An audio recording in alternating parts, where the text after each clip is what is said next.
बिस्मिल्लाहिर्रहमानिर्रहीम। बहुत शुक्रिया आप तमाम दोस्तों की तशरीफ़ आवरी का। आज की प्रेस कॉन्फ्रेंस करने के कुछ बुनियादी नुकात हैं, कुछ सवालात हैं जिनका जवाब देना है, अपनी हुकूमत का, अपनी पार्टी का पर्सपेक्टिव आपके सामने बयान करना है। लेकिन मैं प्रेस कॉन्फ्रेंस के इब्तिदा में अपने तालिब इल्मी के ज़माने का एक शेर जो मुझे हमारे उस्ताद ने पढ़ाया था वो आजकल मुझे बहुत याद आ रहा है, और बिलखुसूस वज़ीर आज़म ने जो अपनी आखिरी तकरीर अभी की थी वकला कन्वेंशन से, उस हवाले से मैं ये कहना चाहता हूँ कि अपनी ज़ात से इश्क है सच्चा, बाकी सब अफसाने हैं। ये सुना तो था हमने, लेकिन इसकी प्रैक्टिकल रियल लाइफ मैनिफेस्टेशन पिछले हफ्ते को जब वज़ीर आज़म ने अपने आप को जमहूरियत से तशबीह दी, अपने आप को डेमोक्रेसी कहा, तो नज़र आ गया कि अपने आप से इश्क क्या होता है। दर हकीकत हमारे मुल्क का इस वक्त मसला ही यही है कि जो कुछ भी हो रहा है वो अपने लिए हो रहा है। 22 करोड़ अवाम का कोई ख्याल नहीं है। 22 करोड़ अवाम को जो मसले मसाइल हैं उनका कोई एहसास वफाकी हुकूमत को नहीं है। जो वजीर आजम अपने आप को जमहूरियत कहे, वो क्या कानून की सरबुलंदी पर बिलीव करता होगा, वो क्या आइन की सरबुलंदी पर बिलीव करता होगा, वो क्या आपके मेरे फंडामेंटल राइट्स पर बिलीव करता होगा, हमारे डेमोक्रेटिक ह्यूमन राइट्स के ऊपर बिलीव करता होगा, हमारे इकोनॉमिक राइट्स के ऊपर बिलीव करता होगा। इस जुमले में मैं समझता हूं उसने अपनी 2 साल की हुकूमत को समराइज कर लिया कि वो अपनी जात से आगे नहीं सोचते, अपनी जात से आगे सोचना नहीं चाहते, और इसीलिए आपको मुल्क में जो मसाइल इस वक्त दरपेश हैं वो नजर आ रहे हैं कि आपके बुनियादी हुकूक को पामाल किया जा रहा है, एनएफसी का सूबों को सही हक नहीं दिया जाता, आईनी तकाज़ों को मीट नहीं किया जाता, सूबों की सरहदों को वायलेट करने की कोशिश की जाती है, गैर कानूनी ऑर्डिनेंसेस का इजरा कर दिया जाता है। क्योंकि एक शख्स ये समझता है कि वो जमहूरियत है, वो ये नहीं समझता पार्लियामान है, वो ये नहीं समझता आईन पाकिस्तान है, वो कहते हैं मैं जमहूरियत हूं। और जमहूर का जो उन्होंने पिछले 2 साल में ख्याल किया है वो मैं आपको कुछ आदादो शुमार पेश करूंगा कि किस तरीके से पाकिस्तान की 22 करोड़ आवाम को मुश्किलात का सामना है। उसका एहसास इमरान खान नियाज़ी साहब को बिल्कुल नहीं है, क्योंकि वो समझते हैं वो जमहूरियत है। वज़ीर आज़म साहब, जमहूरियत जमहूर से बनती है। जमहूर 22 करोड़ अवाम है, जमहूर पाकिस्तान का पार्लियामान है, जमहूर में आइन को फॉलो करना है आपको। वो तमाम चीजें आप करते हुए हमें दिखाई नहीं देते। और मैं इस बात पर इसलिए जोर दे रहा हूं कि अक्टूबर का महीना बड़ा अहम है, क्योंकि अक्टूबर के महीने में पाकिस्तान में जमहूरियत, हकीकी जमहूरियत को वापस लाने का प्रोसेस की इब्तिदा हुई थी, जब शहीद मोहतरमा बेनज़ीर भुट्टो 18 अक्टूबर 2007 को कराची तशरीफ लाई थी। और अवाम का एक ठाटे मारता हुआ समंदर था जिसने अपने महबूब लीडर को वेलकम किया। वेलकम इसलिए किया कि मोहतरमा बेनज़ीर भुट्टो जमहूर की जंग लड़ रही थी। वो अपने आप को जमहूरियत नहीं कह रही थी, वो जमहूर की जंग लड़ रही थी, पाकिस्तान की अवाम की जंग लड़ने के लिए आई थी कि उनको उनके बुनियादी हुकूक मिलने चाहिए, उनके economic rights, fundamental rights, democratic rights, human rights मिलने चाहिए। और आपने देखा कि 18 अक्टूबर के तारीखी दिन किस तरीके से पाकिस्तान पीपल्स पार्टी के जियालों ने अपनी जानों का जमहूरियत की खातिर नजराना पेश किया। और एक बार फिर 18 अक्टूबर 2020 को सारे जियाले कराची में इकट्ठा हो रहे हैं ताकि ना सिर्फ खिराज अकीदत पेश किया जा सके उन शुहदा की कुर्बानियों को, बल्कि तजदीद अहदो वफा हो सके कि हमें एक बार फिर वो हकीकी जमहूरियत को बहाल करना है, उसको रेस्टोर करना है। और इसलिए 18 अक्टूबर को एक अजीमोशान जलसा पाकिस्तान की आवाम के हुकूक को महफूज बनाने के लिए पाकिस्तान की पीपल्स पार्टी की मेजबानी में किया जा रहा है। और पाकिस्तान डेमोक्रेटिक मूवमेंट की तमाम पार्टनर्स, तमाम सियासी जमातें, तमाम लीडरान इस जलसे में मौजूद होंगे और पाकिस्तान की आवाम के साथ, जमहूर के साथ तजदीद अहदो वफा किया जाएगा। हमारी जिद्दोजहद, हमारी स्ट्रगल उस आम आदमी के लिए जिसको बार बार पाकिस्तान तहरीक इंसाफ की हुकूमत अपने पैरों तले रोंद रही है। हमारी जिद्दोजहद किसी जाती मसले, सियासी मकसद के लिए नहीं है। हमारी जिद्दोजहद पाकिस्तान के आइन के सरबुलंदी के लिए है। हमारी जिद्दोजहद पाकिस्तान की फेडरेशन को और मजबूत बनाने के लिए है। लेकिन एक बार फिर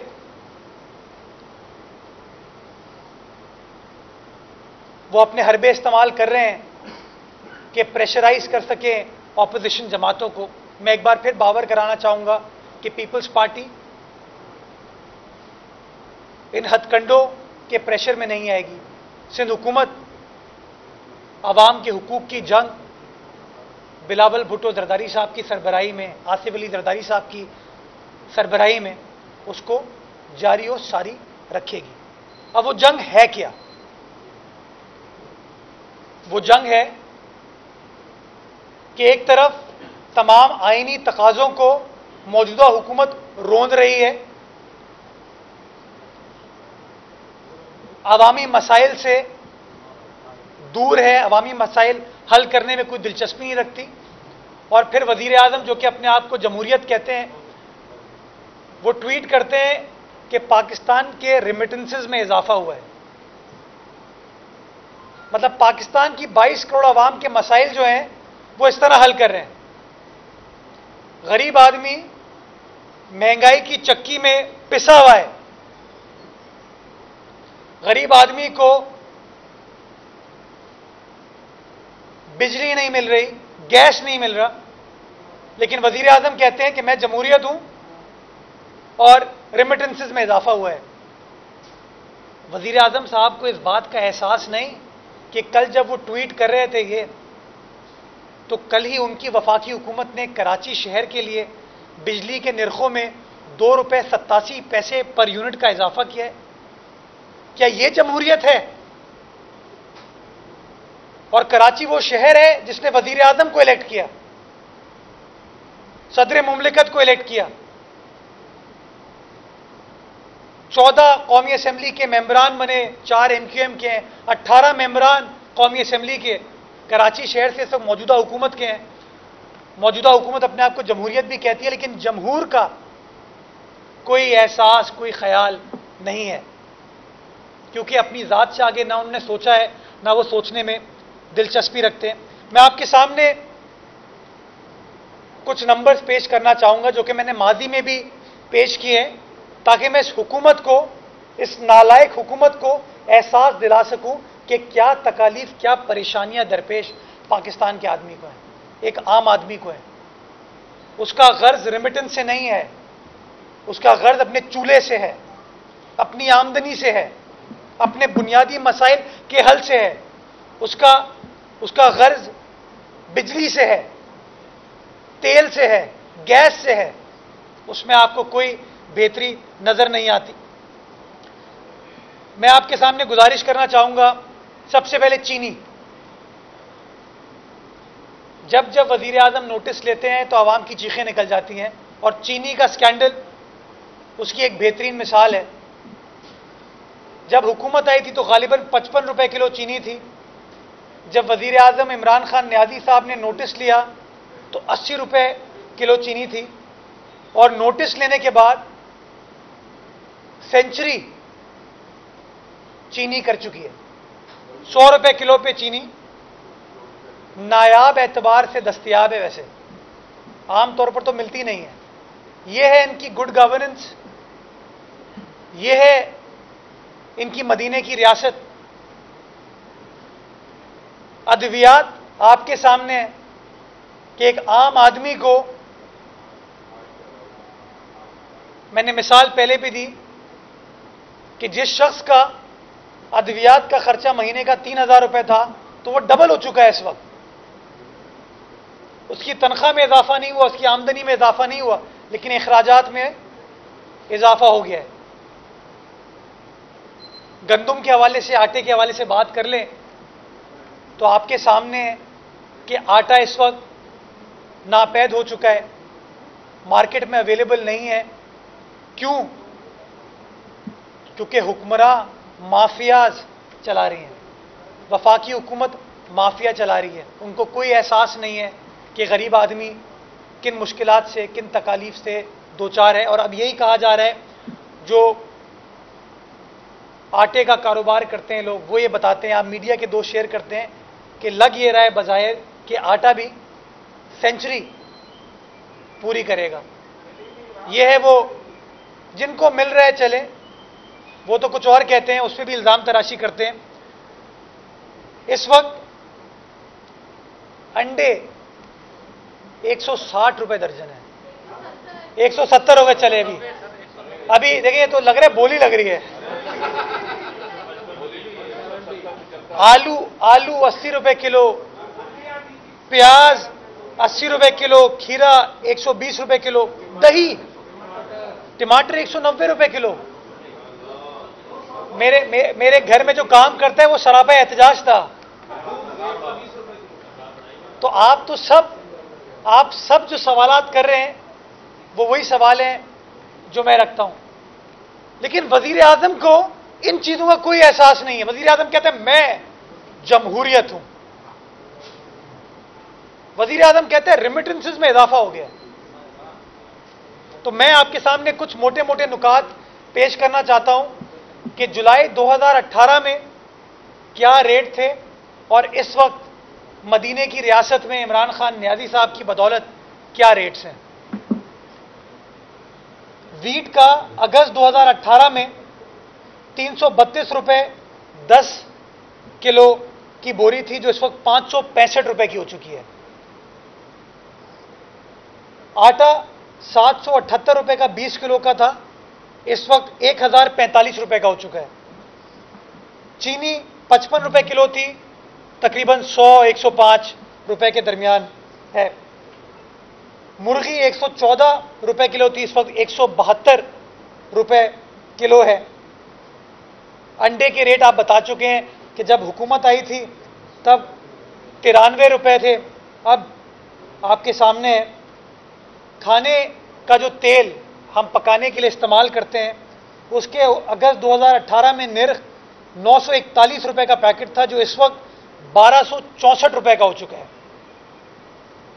दालें 112 रुपए की थी, इस वक्त 242 रुपए की हो चुकी हैं।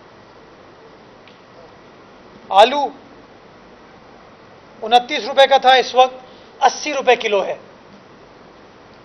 टमाटर 59 रुपए का था, इस वक्त 190-180 रुपए के दरमियान है। गैस, तेल, एलपीजी के निर्खों में जो उन्होंने इजाफा किया है वो आपके सामने है। प्याज तो मैंने आपको पहले बता दिया था कि 80 रुपए किलो हो चुके हैं। आलू 80 रुपए किलो है, खीरा 120 रुपए किलो है, मटर 380 रुपए किलो है, दही 180 रुपए किलो है। ये वो तमाम चीज़ें हैं जो एक आम आदमी इस्तेमाल करता है। आप सबको पता है कि अगर तेल के निर्ख बढ़ेंगे, गैस के निर्ख बढ़ेंगे, एलपीजी के निर्ख बढ़ेंगे, तो उसका एक कॉरेस्पॉन्डिंग इफेक्ट हर चीज के ऊपर आता है। और इन तीनों चीजों के रेट जिस तरीके से इस मौजूदा हुकूमत ने बेहिसी के साथ उसमें इजाफा किया है, उसने अवाम की कमर तोड़ दी उस महंगाई ने, उस इन्फ्लेशन ने। मैं आपके साथ टैक्स कलेक्शन टारगेट्स की तो बात ही भी नहीं कर रहा, मैं आपके साथ एक्सपोर्ट्स की तो बात ही नहीं कर रहा, मैं आपके साथ फॉरेन डायरेक्ट इन्वेस्टमेंट की बात ही नहीं कर रहा। मैं आपके साथ वो बात कर रहा हूं जो कि एक आम आदमी जो कि खारादर में बैठा हुआ है, लियारी में बैठा हुआ है, रनछोर लाइन में बैठा हुआ है, लियाकताबाद में बैठा हुआ है, रोड़ी में बैठा हुआ है, खैरपुर में बैठा हुआ है, रहीम यार खान में बैठा है, क्वेटा में बैठा है, पेशावर में बैठा है, लंडी कोतल में बैठा है, फैसलाबाद में बैठा है, गुज्जर खान में बैठा है। उस आम आदमी को जिन मुश्किलात का सामना है वो मैं आपके सामने रख रहा हूं। लेकिन वजीर आजम कहते हैं मैं जमहूरियत हूं। तो आखिर में मैं मीर तकी मीर का एक शेर कह देता हूं, पत्ता पत्ता बूटा बूटा हाल हमारा जाने है, जाने ना जाने गुल ही ना जाने बाग तो सारा जाने। जमहूर को पता है हमारा क्या हाल है, और जमहूर इसलिए सड़कों पे है इस वक्त। अवाम को पता है, बाग को पता है, जो गुल बैठा है ना वो जमहूरियत, वो वजीर आजम, उसको नहीं पता, उसको एहसास नहीं है। तो मैं अपनी प्रेस कॉन्फ्रेंस में कोशिश कर रहा हूं कि वो एहसास उनको दिलाया जा सके। पाकिस्तान पीपल्स पार्टी जो 18 अक्टूबर को अपना जलसा करने जा रही है, पीडीएम के जो हमारे दोस्त उन जमहूरियत पसंद शोहदा की कुर्बानियों को जो खराज तहसीन पेश करने जा रहे हैं, उनसे तजदीद अहद व वफा करने जा रहे हैं, वो जमहूर की खातिर करने जा रहे हैं। और जिस तरह जमहूर मजबूत होगा, जमहूरियत मजबूत होगी। इस तरह खुद साख्ता आमिराना तर्ज हुकूमत करने वाले लोग अपने आप को जमहूरियत नहीं कह सकते, और हम इस बात की इजाजत नहीं देंगे। बहुत शुक्रिया। सर ये बता दीजिएगा कि आपने जैसे कहा कि महंगाई जो तूफान आया हुआ है ये मौजूदा हुकूमत की वजह से है, लेकिन हुकूमत यकीन कहते हैं कि ये महंगाई जो है वो पिछली हुकूमत की वजह से है। अवाम कैसे फैसला करे, किसकी बात में जो है वो बिलीव करे? इस हुकूमत की खास बात ही यही है कि ये चीज जरदारी साहब की वजह से, ये चीज नवाज शरीफ साहब की वजह से, ये चीज बिलावल भुट्टो जरदारी साहब की वजह से, ये चीज मुराद अली शाह साहब की वजह से, इनकी वजह से कुछ नहीं है। इतने नाअहल हैं ये लोग, इतने नाअहल हैं कि 26 माह 27 माह गुजर जाने के बाद भी माजी की हुकूमतों के ऊपर इल्जाम तराशी कर रहे हैं। और अगर माजी की हुकूमतें इतनी खराब थीं तो इस वक्त कीमतें क्यों कम थीं? अगर माजी की हुकूमतें इतनी अवाम दुश्मन थी तो ये जो मैंने आपको मवाजना पेश किया है, तो रेटों में तो कमी आनी चाहिए थी ना। इन्होंने तो कहा था कि बैड गवर्नेंस, करप्शन, फला डिबगाराम आएंगे, दूध और शहद की नदियां बहा देंगे। इन्होंने गरीब आदमी से, उसके बच्चे से दूध छीन लिया है। आप खुद कह रहे थे कि दूध का क्या रेट है इस वक्त, दही का क्या रेट है, टमाटर का क्या रेट है, दाल का क्या रेट है, रोटी का क्या रेट है, अंडे का क्या रेट है, अद्वियात का क्या रेट है। अगर पिछली हुकूमत बुरी थी तो 55 रुपए किलो चीनी थी, आटा 35 रुपए किलो था। आज ये फरिश्ते आके बैठे मदीने की रियासत में, 100 रुपए किलो चीनी है। हमें ऐसे नेक लोग नहीं चाहिए। पाकिस्तान की आवाम को, पाकिस्तान के जमहूर को ये नेक लोग नहीं चाहिए। ये खुद साख्ता, अपने आप को खुद पसंदी में बिलीव करने वाले लोग नहीं चाहिए। हमें वो लोग चाहिए जो गरीब का, मजदूर का, किसान का, हारी का, आम आदमी का समझ सके। आप मीडिया के दोस्तों की तकालीफ को, परेशानियों को समझ सके। ये क्या होता है कि आप बैठ जाते हैं और कहते हैं हमें सब पता है। हमें, मैं आपके साथ नंबर शेयर कर रहा हूं कि अगर पहले वाले बुरे थे तो हमें वो बुराई ही चाहिए, क्योंकि उस बुराई में कम से कम हमें रोटी मिल रही थी, आटा मिल रहा था, चीनी मिल रही थी, दाल मिल रही थी, आम आदमी को चीजें मिल रही थी। बारी बारी बारी बारी ये बताइए सर, निजाम कमीशन जो ब्यूरो ऑफ प्राइस कंट्रोल है वो हुकूमत सिंध के मातहत है, कमिश्नर कराची के मातहत है। अब तक आपके वो तमाम डीसीज जो आपके अंडर हैं वो कहीं पर भी हमें नजर नहीं आ रहे कीमतों को कंट्रोल करने के लिए। वो अगर मार्केट में जाएं, सब्जी मंडी में जाएं, होलसेल मार्केट में जाएं तो शायद आवाम को कुछ रिलीफ मिल सके।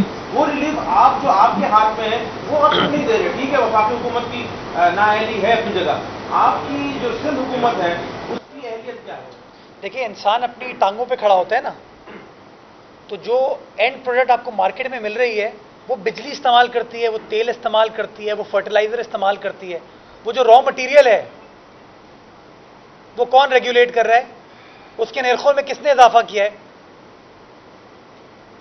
अगर कारखाना जो बिजली इस्तेमाल कर रहा है उसको आप महंगी कर देंगे और फिर आप कहेंगे सूबाई हुकूमत डीसी जाए उसके रेट को कम करा दे। अगर आप फर्टिलाइजर के रेट बढ़ा देंगे, गैस को नापैद कर देंगे, तो जो कॉस्ट है उसमें तो इजाफा होगा। और फिर आप कहते हैं कि वो डीसी जाएगा, असिस्टेंट कमिश्नर जाएगा और चीजों को ठीक करेगा। ये एक ट्रिकल डाउन इफेक्ट होता है मेरे दोस्त। वजीर आजम पाकिस्तान को यह सोचना होगा कि अगर मैं 2 रुपए 87 पैसे कराची की बिजली में इजाफा करूंगा तो कराची के जो कारखाने हैं जिसको गैस तो आप दे नहीं रहे, उसकी बेसिक प्राइस में तो इजाफा होगा। तो वो जो इंडस्ट्रियलिस्ट है वो किससे लेगा? वो लॉस में चलाएगा वो। तो ये तो नहीं हो सकता। वफाकी हुकूमत को ये समझने की जरूरत है। वफाकी हुकूमत को ये समझने की जरूरत है। आपको पता है पंजाब हुकूमत ने जुलाई के महीने से अब तक 5 अरब रुपए माहाना सब्सिडी दी है गंदम के हवाले से। 5 अरब रुपए। हमने 1 रुपए की सब्सिडी नहीं दी, 5 अरब रुपए की सब्सिडी दी है। आप जाइए अपने सहाफी दोस्तों से पूछिए कि लाहौर में, पिंडी में, फैसलाबाद में, गुजरावाला में क्या रेट है इस वक्त। आमीन जी। ये बता दें कि आपने कहा कि वफाकी हुकूमत सूबों की तरफों में भी बदल कर रही है, तो यकीनन आप जिक्र कर रहे होंगे उस ऑर्डिनेंस का जो सदर ममलिकत की तरफ से निकाला गया बलूचिस्तान की जो समुद्री हदूद है उसके मुताबिक। तो अली जरी तो कहते हैं कि ये जो जजीरे हैं वो तो वफाक की कैपिटल की प्रॉपर्टी है, तो फिर आप किसको हर मामले पे सियासत करते हैं, क्यों करते हैं? मेरे दोस्त अली जैदी, मेरे बड़े भाई अली जैदी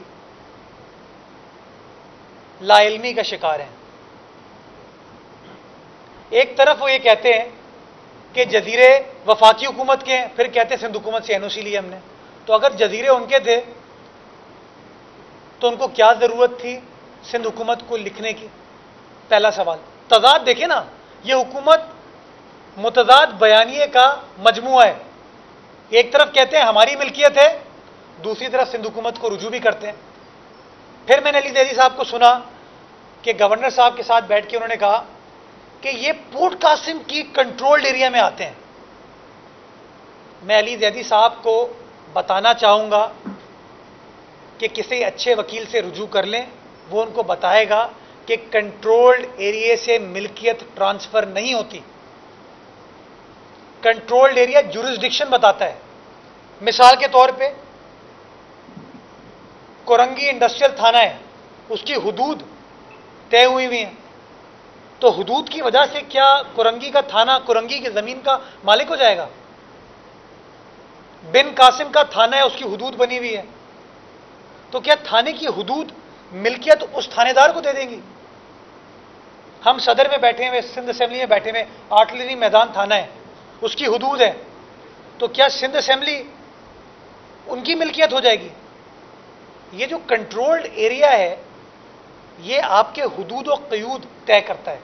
और वो हुदूद इसलिए तय किए गए थे कि कराची के अंदर 2 पोर्ट मौजूद हैं। एक कराची पोर्ट ट्रस्ट है, एक पोर्ट कासिम अथॉरिटी है। तो 2 इदारे वफाकी इदारे हैं, तो किसकी क्या जुरिस्डिक्शन होगी, किसका क्या डोमेन होगा, उसको तय करने के लिए वो कंट्रोल्ड एरिया डिफाइन किया गया, उनकी जुरिस्डिक्शन को डिफाइन किया गया। मिल्कियत आइन के आर्टिकल 172 सब आर्टिकल 2 के तहत सूबाई हुकूमत की है, यानी कि जो जजीरे सूबाई सिंध के कोस्ट पे हैं वो सूबाई सिंध की हुकूमत के, सूबाई सिंध की आवाम की मिल्कियत है, जो बलूचिस्तान की कोस्ट पर है वो बलूचिस्तान की हुकूमत, बलूचिस्तान की आवाम की मिल्कियत है। वफाकी हुकूमत उसको टेक ओवर नहीं कर सकती। फिर जो वो एनओसी की बात करते हैं, ये पढ़े लिखे लोग कहते हैं, इनको बोले वो खत पढ़ लें, उस खत के अंदर कहीं पर अगर एनओसी का वर्ड इस्तेमाल हुआ है, अगर इजाजत देने का वर्ड इस्तेमाल हुआ है, तो आप बात कीजिए। तो मैं समझता हूं कि ये लोग मुतजाद खुद बातें कर रहे हैं, इनका बयानिया लाइल्मी पर मबनी है और थोड़ी सी इनको मैं समझता हूं आईनी एतबार से, कानूनी एतबार से किसी अच्छे वकील से मशावरत करने की जरूरत है, कुछ अदालती फैसले वो देखने की जरूरत है। ये करके मैं दावा आईनी जज़ायर के हवाले से ऑर्डिनेंस जारी किया गया है। इस ऑर्डिनेंस को आईनी तौर पर रिपील करने के लिए आप सिंध असेंबली का इजलास कब कर? देखिए, गैर आईनी जजीरे नहीं है, गैर आईनी ऑर्डिनेंस है, आईनी जजीरे तो आईनी है और अल्हम्दुलिल्लाह सूबा सिंध की मिल्कियत थे और इंशाअल्लाह रहेंगे। वफाकी जो ऑर्डिनेंसेस होते हैं, आइन के आर्टिकल 89 में ये लिखा हुआ है कि उस ऑर्डिनेंस को ख़त्म करने के लिए कौमी असेंबली में और सेनेट के अंदर आप करारदाद मूव कर सकते हैं। पाकिस्तान पीपल्स पार्टी ने, हमारे मेंबरान कौमी असेंबली ने वो करारदाद कौमी असेंबली में मूव कर दी है, उसको जमा करा दी है। जो कानूनी आइनी तरीका है उसको हम फॉलो करेंगे इंशाल्लाह। और आप बेफिक्र रहें कि ये जजीरे, जैसे मैंने आपको कहा, ये हमारे थे, हमारे हैं, इंशाल्लाह हमारे रहेंगे। ये पहले से कह रहे हैं, जरा मैं ये करके आओ सबके ठीक किया। 1999 में बेनजीर भुट्टो की ये राय थी, तो क्या पीपल्स पार्टी अपनी कायद की जो पीछे थी? शहीद मोहतरमा बेनजीर भुट्टो ने फिर बाद में मीसाके जमहूरियत भी मियां नवाज शरीफ के साथ किया था। तो मैं समझता हूं कि हमारी कायद शहीद मोहतरमा बेनजीर भुट्टो की जो अफकार है वो आज भी हमारे लिए मशल रहा है और वो चार्टर ऑफ डेमोक्रेसी के अंदर, मीसाके जमहूरियत के अंदर मौजूद है। और वो मीसाके जमहूरियत मियां नवाज शरीफ की सियासी जमात के साथ शहीद मोहतरमा बेनजीर भुट्टो ही ने किया था। जी, अच्छा, रोटी की कीमत आप कम कर सकते हो, सिंध हुकूमत के इख्तियार में है, गंदम क्यों रिलीज नहीं कर रहे हैं और गंदम की कीमतें क्यों सब्सिडाइज नहीं कर रहे हैं, ताकि सिंध के लोगों को कम से कम थोड़ा बहुत सिंध हुकूमत से रिलीफ तो मिल सके ना। सिंध में भी 30 रोज में 700 रुपए की 100 किलो की बोरी जो गंदम की उससे बढ़ गई है। अच्छा, ये आपने बड़ा अहम आपने सवाल किया। आज काबीना का इजलास है जिसके अंदर गंदम रिलीज करने का एजेंडा आइटम है, तो काबीना इसके ऊपर फैसला करेगी। और आपको याद होगा कि हमने जुलाई के महीने में ये कहा था कि तारीखी एतबार से गंदम को हुकूमतें रिलीज करती हैं अक्टूबर के महीने में, और हम अक्टूबर में आ गए। हम अपने उसूली मौक़िफ़ पर कायम थे, कायम है, और आज इंशाल्लाह काबीना सिंध की आवाम के बेहतरीन मफाद में करेगी, फैसला करेगी। लेकिन मेरा सवाल डिफरेंट है। वफाकी हुकूमत ने गंदम रिलीज की, पंजाब हुकूमत ने गंदम रिलीज कर दी, अपनी स्ट्रेटेजिक गंदम रिलीज कर दी। क्या पंजाब के अंदर गंदम की प्राइसेस, आटे की प्राइसेस कंट्रोल्ड है इस वक्त? उन्होंने ना सिर्फ गंदम रिलीज की बल्कि उन्होंने 5 अरब रुपए माहाना इजाफी सब्सिडी दी। उसके बावजूद आपको गंदम का बोरान पंजाब में, खैबर पख्तूनख्वा में नजर आ रहा है। इसकी भी जिम्मेदार आप सिंध हुकूमत के ऊपर ठहराएंगे? ये इनकी नालायकी है, इनकी नाअहली है, इनकी हुकूमत माफिया चला रहे हैं। और मैंने, आपको याद होगा, जुलाई के महीने में भी ये कहा था कि हमें असल डर ये है कि हम गंदम रिलीज करेंगे, गंदम को स्मगल करके पाकिस्तान से बाहर पेश कर दिया जाएगा, जो हमारे होर्डर्स हैं उनको, उनके ऊपर काबिज हो जाएंगे और आम आदमी को रिलीफ नहीं मिल पाएगी। और वक्त ने साबित किया कि वफाकी हुकूमत का गंदम रिलीज करने का फैसला दुरुस्त नहीं था, पंजाब हुकूमत का सब्सिडी देने का फैसला दुरुस्त नहीं था, क्योंकि आज वहां पर रेट अभी भी आसमान से बातें करें और आज भी सिंध के अंदर रेट उनके मुकाबले में कम है। और इंशाल्लाह आज हम रिलीज करने का फैसला करेंगे, चीजों को खुद रेगुलेट कर लिया जाएगा। बट कम अज कम हम प्राइवेट सेक्टर के रहमो करम पर नहीं होंगे, गवर्नमेंट का स्ट्रेटेजिक रिजर्व मौजूद होगा ताकि वो प्राइसेस को, मार्केट फोर्सेस के जरिए रेगुलेट कर सके।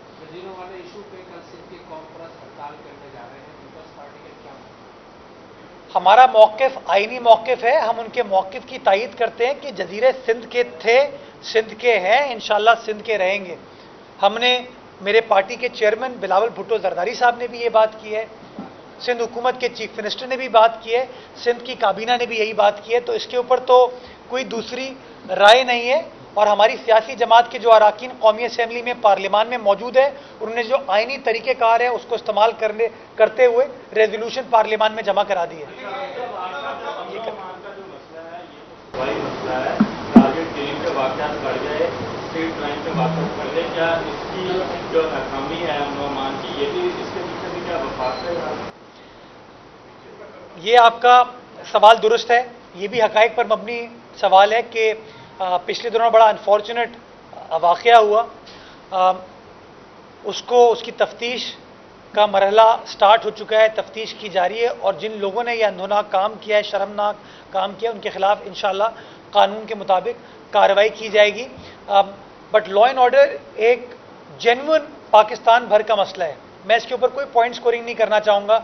आपके सामने है कि जो वाक़या मोटरवे पर हुआ था वहाँ तो सिंध हुकूमत नहीं थी, वहाँ तो ये मदीने की रियासत वाले थे। तो इसलिए मैं समझता हूँ थोड़ा सा जो आपका सवाल था उसको अगर पूरे मुल्क के आप पर्सपेक्टिव से देखते हैं तो मैं लॉ एंड ऑर्डर के हवाले से आपकी बात से इत्तफाक करूँगा, लेकिन ये कहना कि इसको सिर्फ कराची के हद तक महदूद कर दें ये थोड़ी गैर मुनासिब बात है। जी जी करके आपने कहा कि वज़ीर आज़म को कुछ पता नहीं, लेकिन जो हमारे एजेंडे पे आए कि वज़ीर आज़म को सब पता है और उन्होंने इसीलिए टाइगर फोर्स बनाई जो आटे को कंट्रोल करेगी, घी को कंट्रोल करेगी, तेल जो वहाँ का निकल रहा है उसको कंट्रोल करेगी, गैस को, वहाँ की कीमतों को कंट्रोल करेगी। तो आप कैसे कह सकते हैं वज़ीर आज़म को पता नहीं? अच्छा, ये इस सवाल की खास बात है कि इन तमाम परेशानियों के बावजूद इस सवाल के हम सब हंस रहे हैं, राइट? मज़ाहिया सवाल है मेरे भाई। प्राइस कंट्रोल करना हुकूमत का काम है ना, अपनी हुकूमत को सही राह पर ले आए, माफिया से छुटकारा दिला दें, आपको टाइगर्स की जरूरत नहीं होगी। हमने तो ये भी सुना है, आपके टीवी चैनल्स पर देखा है कि टाइगर्स करते क्या हैं और दिक्कतें परेशानियां क्रिएट करते थे। मैं समझता हूं थोड़ा सा उनको नजरसानी करने की जरूरत है कि इस्लामाबाद में जहां पर उनकी अपनी हुकूमत है वहां तो किसी टाइगर की जरूरत नहीं होनी चाहिए, अपने किसी काबीना के टाइगर को भेज दें प्राइसेस को कंट्रोल करने के लिए। असल चीज ये अपनी माफिया जो आसपास बैठे हैं ना उनसे छुटकारा करेंगे तभी चीजें ठीक हो पाएंगी। अदरवाइज जब तक वो माफिया फैसला करेंगी तो चीनी, आटा, अद्वियात, बिजली, गैस, इनके बहरान इसी तरीके से आते रहेंगे। ये आपके कुछ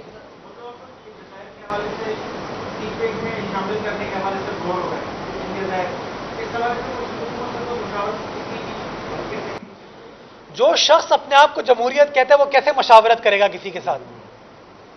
आप मुझे बताएं ना, वो चाहते तो सेनेट का, कौमी असम्बली का इजलास भी बुला सकते थे इस इशू के ऊपर। वो मशावरत पर बिलीव ही नहीं करते। उनका टारगेट है कि आइनी तकाज़ों को मीट ना करें, जो आइनी प्रिंसिपल्स हैं उनको मीट ना करें, सूबाई हुकूमतों की प्रॉपर्टी के ऊपर शब खून माने, तो वो तो यही करते रहेंगे। हमारा जो कानूनी पॉइंट ऑफ व्यू, आइनी पॉइंट ऑफ व्यू हमने पहले भी आपके सामने बयान किया, फेडरल गवर्नमेंट को वो चीज़ कन्वे कर दिया और जो आइनी तरीक़ेकार है उस मामले को रिजॉल्व करने का, उसको रजिस्ट करने का और अपनी मिल्कियत के ऊपर कायम रहने का इंशाअल्लाह सिंध हुकूमत उसके ऊपर कायम दायम रहेगी। बहुत शुक्रिया।